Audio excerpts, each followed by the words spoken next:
جو ازمس اور جھومنا اور جو شریعت کے خلاف کے اعمال اور جو وسائل کے اوپر بہت زیادہ توجہ دینا، حقیقت سے بھاگنا، جس کی وجہ سے الجھنیں پیدا ہوتی ہیں، یہ چیزیں نکالی جائیں تو پھر انسان جو ہے الگ طریقے کی پہچان اس کی ہو جاتی ہے، دل کی دنیا کو درست کرتا ہے۔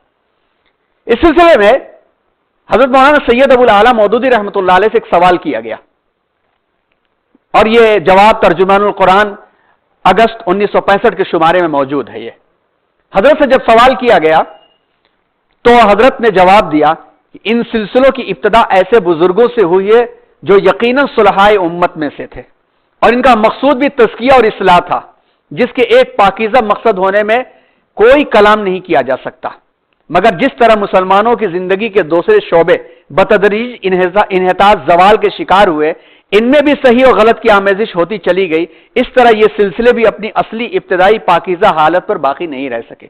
موجودہ زمانے کے بارے میں انہوں نے فرمایا، 1965 میں فرمایا تو آج تو آپ خود ہی سمجھ سکتے ہیں، لیکن سب کو نہیں کہا جا سکتا، آج بھی اللہ والے ایسے موجود ہیں، لیکن خدا سے کے فضل سے قرآن و سنت دنیا میں محفوظ ہیں، ان کی رہنمائی میں ہم جہاں اپنی زندگی کے دوسرے شعبوں میں صحیح و غلط کے درمیان تمیز کر سکتے ہیں، سلاسل تصوف کے افکار و اعمال میں بھی یہ تمیز ممکن ہے۔ جو چیز اس کے مطابق ہے صحیح ہے، جو نہیں ہے وہ صحیح نہیں ہے۔ ہمارے پاس قرآن و حدیث کا معیار موجود ہے، ہمیں کسی کے پیچھے جانے کے بجائے پہلے یہ دیکھنا اس کی زندگی اس کے مطابق ہے یا نہیں، اگر ہے تو ہمارا وہ مقتدا ہے، اور اگر قرآن و حدیث کے مطابق نہیں ہے تو بڑے سے بڑا ولی بھی اپنے آپ کو دعویٰ کرنے والا ہو، قرآن و حدیث سے ہٹ کر کے ہے تو ہماری زندگی سے اس کا کوئی مطلب نہیں۔ اس سلسلے میں ایک اور بات، لقد من اللہ علی المؤمنین اذ بعث فیہم رسولا من انفسہم یتلو علیہم آیاتہ ویزکیہم ویعلمہم الکتاب والحکمہ وان کانوا من قبل لفی ضلال مبین، یہ سورہ آل عمران کی آیت ہے۔ اس سلسلے میں حضرت مولانا علی میاں صاحب رحمۃ اللہ علیہ نے سلاسل اربع اپنے کتابچے کے اندر 5-6 پوائنٹس لکھے ہیں کہ جو یہ سلسلے کے بزرگان دین ہیں، جو اپنے مریضوں کا علاج، روحانی علاج جو کرتے ہیں، اس روحانی علاج کے لیے جو ان کو باقاعدہ مسلسل ڈوز دیتے ہیں، وہ کیا ہوتی ہیں، اس کے کچھ پوائنٹس ہیں، اس کو آپ ذرا ذہن میں رکھیے۔ بیعت کرنا اور سلسلے میں داخل ہونا کوئی رسمی یا شوقیہ چیز نہیں ہے کہ میں نے 4 بزرگوں سلسلے بیعت کر لی اور انہیں نام کے ٹائٹل کے ساتھ لگائے گھوم رہے ہیں، ٹائٹل تو کچھ بھی نہیں پہنچائے گا۔ جب فاطمہ بنت محمد کو ان کے والد کا نام نہیں کام دے سکتا، حضور اکرم صلی اللہ علیہ وسلم نے ارشاد فرمایا، جبکہ ہم جانتے ہیں کہ وہ بخشی بخشائی ہیں، آپ صلی اللہ علیہ وسلم نے ہماری عبرت کے لیے فرمایا، نام نہیں کام نہیں دے سکتا تو ہما شما اور انسانوں کو کیا کام دے سکتا ہے؟ تو یہ کوئی رسمی شوقیہ چیز نہیں ہے کہ جس کے لیے کچھ ماننا اور کرنا نہ پڑے، محض برکت یا شہرت مقصود ہو، یہ چیز نہیں ہے، یہ ایک عہد ہے، ایک معاہدہ ہے، اور ایک نئی دینی اور ایمانی زندگی کا آغاز ہے، جس میں کچھ تبدیلیاں لانی پڑتی ہیں، کچھ پابندیاں کرنی پڑتی ہیں، کچھ ذمہ داریاں ہوتی ہیں۔ ڈاکٹر کے پاس جا کر کہے کہ مجھے فٹ رہنا ہے تو ڈاکٹر جو بتائے گا اس کو کرنا پڑے گا، نہیں کرے گا اور مسلسل کرنا پڑے گا، نہیں کرے گا تو پھر خود اس کا ذمہ دار ہوگا۔ نہ جائے کوئی ڈاکٹر کے پاس، خود سے علاج کرے، ممکن ہے کہ وہ جو ہے اس کا ایکسپرٹ بن جائے، زندگی صحیح گزرے، کوئی ضروری تو نہیں کہ ڈاکٹر کے پاس جائے، اپنے آپ بھی اپنی زندگی کو صحیح گزار سکتا ہے، اور اکثر لوگ گزارتے ہیں، لیکن جس کو علاج چاہیے اس کو ماننا پڑتا ہے۔ حضرت فرماتے ہیں کہ سب سے پہلی اور ضروری بات یہ ہے کہ بیعت اور سلسلے میں داخل ہونا، کلمے کی تجدید، اسلامی عہد اور معاہدہ اور اللہ اور رسول کے احکام کے مطابق دینی اور ایمانی زندگی شروع کرنے اور اسی کے مطابق زندگی گزارنے کا قصد و ارادہ اور عہد اور معاہدہ سمجھیے کہ اب تک تو ہم بائی چانس مسلمان تھے، مسلمان گھرانے میں پیدا ہوئے، بچپن میں مکتب پڑھ لیا، الف زر اے بے زر بے، الف پیش او بے پیش بو پڑھ لیا اور کلمے پڑھ لیا، اور اس کے بعد سے نماز کھڑے ہو کے پڑھ رہے ہیں، لیکن اب تجدید کے ساتھ، باقاعدہ ریالٹی کے ساتھ، اس کانسیپٹ کے ساتھ اللہ دیکھ رہا ہے، یہ تجدید اور معاہدہ ہے۔ نمبر 2، سب سے ضروری بات یہ ہے عقیدے کو درست اور پختہ کیا جائے، اس بات پر ایمان ہو کہ اللہ کے سوا کسی کے ہاتھ میں جلانے، مارنے، صحت شفا دینے، اولاد دینے، روزی دینے، قسمت اچھی بری کرنے کا اختیار ہرگز نہیں ہے۔ یہ بہت اہم بات سکھائی جاتی ہے، اور قسمت اللہ کے سوا نہ کسی کے سامنے سجدہ کیا جا سکتا ہے، نہ بندگی کی کوئی شکل اختیار کی جا سکتی ہے، نہ کوئی حاجت روا ہے، نہ کوئی مشکل کشا ہے سوائے اللہ کے۔ تیسری چیز، سید المرسلین و خاتم النبیین محمد الرسول اللہ صلی اللہ علیہ وسلم کو اللہ کا آخری نبی اور ذریعہ ہدایت اور وسیلہ شفاعت، سب سے زیادہ محبت اور اتباع اور پیروی کا ذریعہ سمجھا جائے، اور زیادہ سے زیادہ آپ کی سنتوں پر عمل کرنے کی کوشش کی جائے، اور دینی اور دنیاوی زندگیوں میں آپ کی ہدایات، آپ کے معمولات اور آپ کے دستور العمل پر عمل کیا جائے، آپ کی سیرت پاک کا مسلسل مطالعہ کیا جائے، آپ کی احادیث کے مجموعوں اور کا شوق پیدا کیا جائے۔ چوتھی چیز، زندگی کو اسلامی قالب یعنی اسلامی لباس میں ڈھالنے، صحیح مقاصد زندگی معلوم کرنے کی کوشش کی جائے، اور اس کے لیے جو کتابیں سیرت کی ہیں، احادیث کی ہیں، شمائل کی ہیں، اس کو پڑھا جائے۔ بزرگوں کی کتابوں کے سلسلے میں حضرت نے یہاں پر مشورہ دیا کہ حضرت کی کتاب دستور حیات یا حکیم الامت حضرت مولانا اشرف علی تھانوی رحمۃ اللہ علیہ کے ملفوظات اور مواعظ کا مطالعہ کیا جائے۔ پانچویں چیز، سب سے اہم فریضہ ضروری چیز ہے نمازوں کو اپنے وقت پر پڑھنا اور اہتمام سے پڑھنا، سنتوں کی پابندی کے ساتھ ادا کرنا۔ اس میں غفلت اور تساہلی کی تلافی کوئی چیز نہیں کر سکتی۔ نماز جماعت کے ساتھ حتی الامکان مسجد میں ادا کی جائیں، اور مستورات بھی نمازوں کو وقت پر پڑھنے کی کوشش کریں، جو عام طور پر کاموں کی وجہ سے آگے پیچھے کر دیا کرتی۔ نمبر 6، دینی اور دنیاوی دونوں کاموں میں ثواب اور رضا الہی کی مشق کی جائے، اخلاق اور معاملات اور زندگی کے معمولات میں ان کا اہتمام کیا جائے تاکہ ان پر عبادت کا ثواب ملے اور شریعت اور سنت کے مطابق اسے کیا جائے۔ اخلاقی اور مزاجی کمزوریوں، کینہ، حسد اور حد سے بڑھے ہوئے غصے، بدگوئی، بدزبانی، مال و دولت اور دنیا کی حد سے بڑھی ہوئی محبت سے اپنے آپ کو دور کیا جائے۔ نمبر 7، قرآن مجید کی جس قدر سہولت ہو اور ممکن ہو تلاوت کی جائے۔ نمبر 8، فجر کی نماز سے پہلے یا بعد مغرب عشاء کے بعد جس وقت آسانی سے ممکن ہو، پابندی ہو سکے، ایک تسبیح درود شریف کی، ایک تسبیح کلمہ سوم کی اور ایک تسبیح کلمہ استغفار کی پڑھ لی جائے، اور اگر اللہ توفیق دے تو آخر شب میں کچھ راتیں تہجد کی بھی پڑھنے کی کوشش کی جائے اور اپنے سلسلے کے بزرگوں کے لیے دعائیں کی جائیں۔ اب آپ تصور کیجئے اس میں کس کو اختلاف ہو سکتا ہے، کون اس سے فرار کر سکتا ہے؟ کیونکہ ہر شخص جانتا ہے کہ وہ محتاج ہے اس کے دل کی دنیا کو درست کرنے کا۔ اس سلسلے میں یہ سارے سلاسل جو ہیں انہوں نے کام کیا، اور اس کام کے بعد کس طرح سے کام ہوا ہے آئیے سرسری طور پر نظر دوڑائیں۔ اب آئیے تاریخی سلسلے کے اوپر آتے ہیں۔ تاریخ بتاتی ہے کہ ہندوستان میں اسلام سب سے پہلے سندھ اور جنوبی ہند کے ساحلوں سے داخل ہوا، اور نوارد مذہب یعنی آنے والا نئے مذہب کی اخلاقی تعلیمات عوام و خواص میں اس کی مقبولیت کا سبب بنی۔ اسلام کی اس اشاعت میں جہاں ہندوستان کے فرسودہ طبقاتی نظام اور ذات برادری کی لعنت سے بیزاری کا بڑا دخل تھا، وہیں اس کے شانہ بشانہ حضرات صوفیاء کرام اور اہل اللہ کی توجہات نے بھی اہم کردار ادا کیا۔ یہ عہد وسطیٰ کا ہندوستان تھا جب 12ویں اور 13ویں صدی گلے مل رہے تھے، یعنی قریب آ رہے تھے۔ علماء، صلحاء، فقہاء اور صوفیاء کے قافلے یہاں آ رہے تھے۔ انہیں اس سرزمین میں نرمی اور رواداری کا احساس ہوا تو وہ یہیں پر رہ گئے۔ ان کے اخلاق اور کردار کے عملی مظاہرے نے رشد ہدایت کی سرگرمیاں پیدا کی۔ اس کا اثر یہ ہوا کہ عوام الناس اپنے دکھ اور مصیبتوں میں ان اہل اللہ سے رجوع کرنے لگے، جو جواب میں وہ خود بھی الخلق و عیال اللہ کی ساری انسانیت اللہ کا کنبہ ہے قرار دے کر کے ان کو مادی اور روحانی تربیت میں مصروف ہو گئے۔ اس طرح صوفیاء اعظام کی اس خدمت کا نقش عوام کے دلوں پر اتنا گہرا ہوا کہ مسلم حکمران اور سلاطین کو فراموش کر کے صوفیاء باصفا کو اپنا سب کچھ سمجھنے لگے، ان کی ہدایت پر سر تسلیم خم کرنے لگے، ان کے دکھائے ہوئے راستے کو مشعل راہ بنا کر زندگی گزارنے لگے۔ صوفیاء کرام ذات برادری کی امتیاز، اشرف اور ارذل کی تفریق کے قائل نہیں تھے۔ سب کے ساتھ ان کا یکسر سلوک اور اپنائیت کا برتاؤ بھی معاشرے پر گہرے اثرات مرتب کر رہا تھا۔ ان کا تو عمل ہی ایسا تھا کہ شاہان مملکت نے ان کو کچھ دینا چاہا تو یہ کر کے دھتکار دیا، منع کر دیا کہ تم خود ہی محتاج ہے، تو مجھے کیا دے گا؟ تو خود ہی محتاج ہے، تو مجھے کیا دے گا؟ ایک بادشاہ وقت ایک بزرگ کی خدمت میں حاضر ہوا، اور بزرگ آرام کی غرض سے لیٹے ہوئے تھے، پیر پھیلائے ہوئے تھے۔ لوگوں نے کہا بادشاہ آ رہے ہیں، ادب سے بیٹھ جائیں۔ حضرت اپنی پوزیشن ہی پہ رہے۔ بادشاہ وقت آیا، حضرت ویسے ہی رہے۔ بادشاہ وقت نے کچھ نصیحت حاصل کی، اور جب رخصت ہونے لگا تو ایک اشرفی کی تھیلیاں ان کی خدمت میں پیش کی، تو انہوں نے یہ کہہ کر کے انکار کر دیا، جو پیر پھیلائے ہوئے بیٹھا ہے ہاتھ نہیں پھیلایا کرتا۔ اس طرح سے انہوں نے سب کو یکساں سبق سکھایا، سب کو ایک ہی جگہ بوریا پہ بٹھا دیا، اور سب کو اس کی اپنی اوقات یاد دلا دیا کہ تمہاری اوقات سب کے برابر کی ہے۔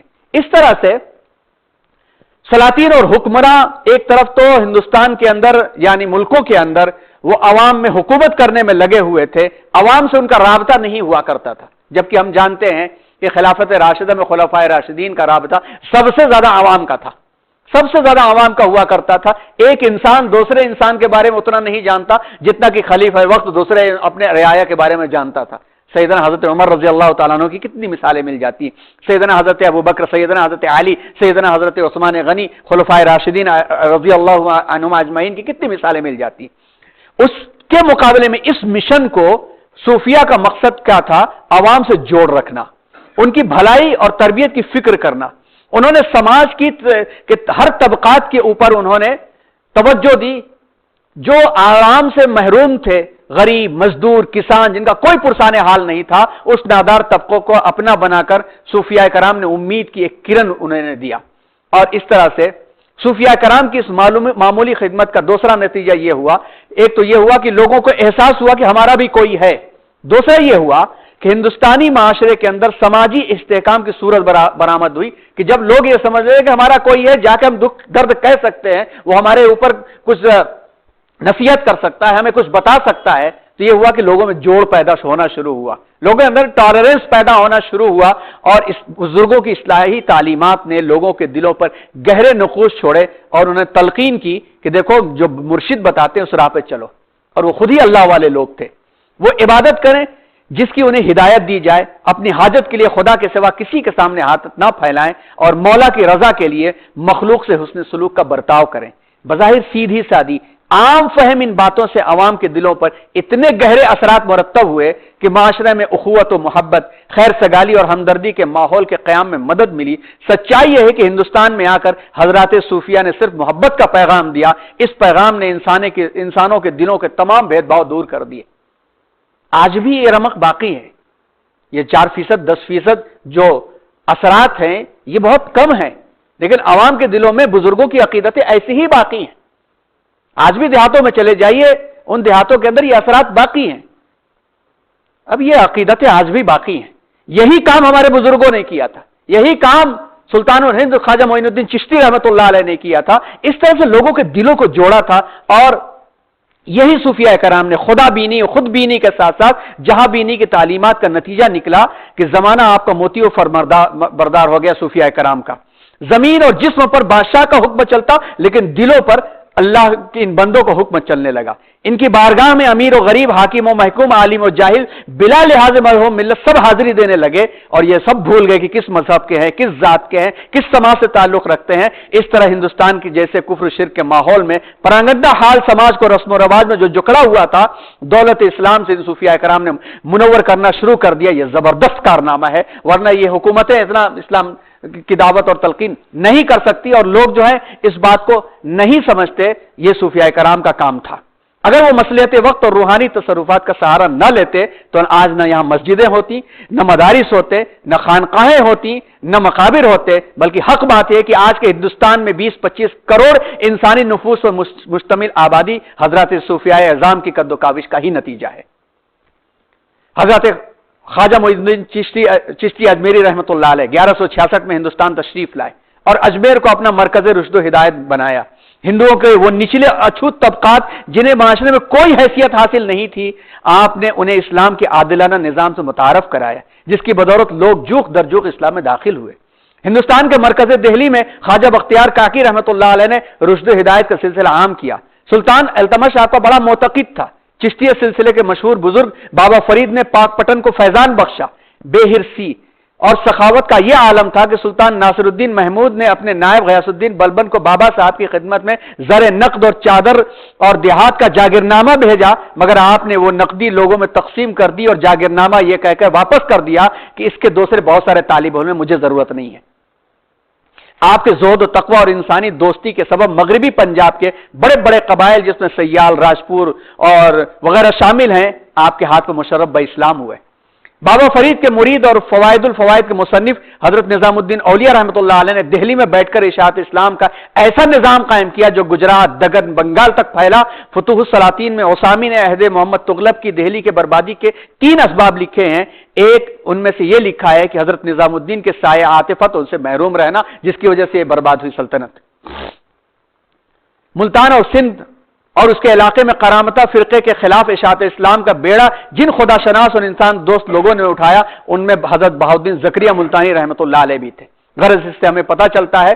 اور خاص طور پر یہ ہمیں یہ دیکھنے کا ہے آخر کی بات کہ ملتان گزیٹیئر کا سر ایڈورڈ میک گلن نے مرتب کیا ہے ملتان گزیٹیئر کو، جس میں بزرگان کبار کی بدولت اسلام کے جمہوری عادلانہ سیاسی اور اقتصادی نظام کے قیام پر روشنی پڑتی ہے۔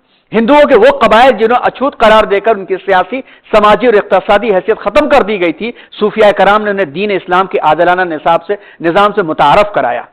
یہ سارے کے سارے لوگ جو تھے مسلمان ہوئے، اور اس بات سے یہ بات بھی ثابت ہوتی ہے، ان محنتوں سے یہ بات بھی ثابت ہوتی ہے کہ بر صغیر ہندوستان کے اندر اسلام تلوار کے زور پر نہیں بلکہ اپنے عادلانہ اصولوں کی بنیاد، محبت کی بنیاد، صوفیاء کرام کی بنیاد پر پھیلا ہے، ورنہ 800 سال تک تلوار کے دم پر کسی کو قابو میں نہیں کیا جا سکتا، دلوں کو فتح کیا گیا، اور صوفیاء کرام کا کام یہی تھا کہ وہ دلوں کو فتح کیا کرتے تھے۔ اس سے آج آپ کے سامنے جتنی باتیں آئیں وہ باتیں یہی تھیں کہ لفظ سے ہٹ کر کے، لفظ تصوف سے ہٹ کر کے فقہ باطن، دل کو سنوارنا، اور دل کو سنوارنے کے لیے کن حالات میں ان بزرگوں نے بیٹھ کر کے کام کیا، اور ایسا نہیں کہ صرف وہی کام کیا بلکہ جب ضرورت پڑی تو انہوں نے عوام میں اور بادشاہوں کے درمیان مطابقت بھی کروایا، حالات کو بدلنے میں بڑا ان کا کردار رہا، ادب کو فروغ ہوا، اردو کو فروغ ہوا، اردو کے فروغ میں بھی صوفیاء کرام کا بڑا کردار ہے۔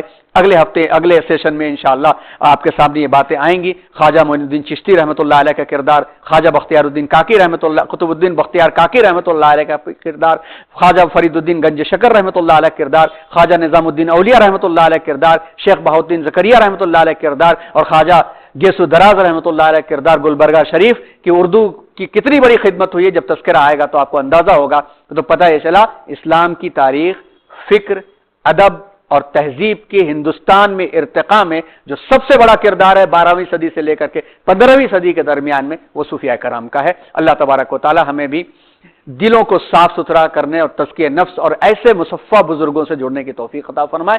آمین۔ وآخر دعوانا ان الحمدللہ رب العالمین۔